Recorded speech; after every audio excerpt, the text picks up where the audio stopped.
I'm watching a lot of this lady's video on TikTok, and it's about coherence, and she's very good at explaining and articulating what coherence is.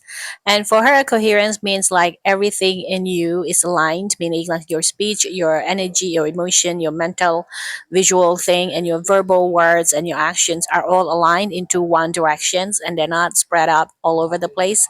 Like some people talk about one thing and then they do another thing. That's not alignment, therefore that is not coherence.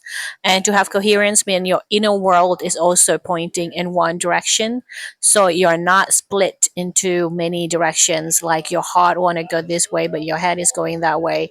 Like your thought is going this way, and your heart is going this way. It's like my so that's what she talks about when it comes to coherence, and I definitely am resonating with what she's saying. And I feel like one of the fastest pathway to manifestation is to have coherence, and that is to have alignment. And when the people say alignment, I used to not understand what it means, but now I just know that it means like your thought, your speech, your action just have to be repeating the same thing over and over again. It just have to go the same direction so that you don't have resistance, which is what it is.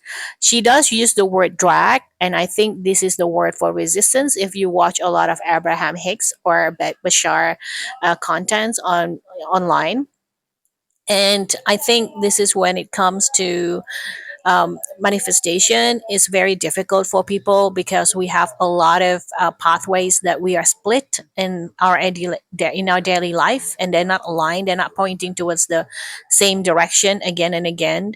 And she also explains it, which is quite familiar, the concept of choosing the same thing over and over again every single day, and that's how you manifest. The initial spark, which she also mentioned, is the idea of asking, which is like, I want a lot of money. And then the next day, you just kept saying, yes, I still want $5 million. Yes, I still want $5 million. Thank you for $5 million. Thank you for $5 million. And if you have drags or resistance, you basically have the first day saying, I want $5 million. And the second day, be like, oh, I don't know if $5 million is going to be okay. And the third day, you'll be like, yeah, okay, $5 million doesn't sound so bad. And the fourth day, be like, oh, I don't think I can do that. So it's not it's the inconsistency that probably will reduce your manifestation power, from what I gather, which is very consistent with other people's teachings as well. I'm not saying that this works for me personally, but I do have to acknowledge that the theory is very consistent across all teachings of all teachers. So I guess it is what it is. If you want to manifest, you just have to commit everything daily in alignment with everything.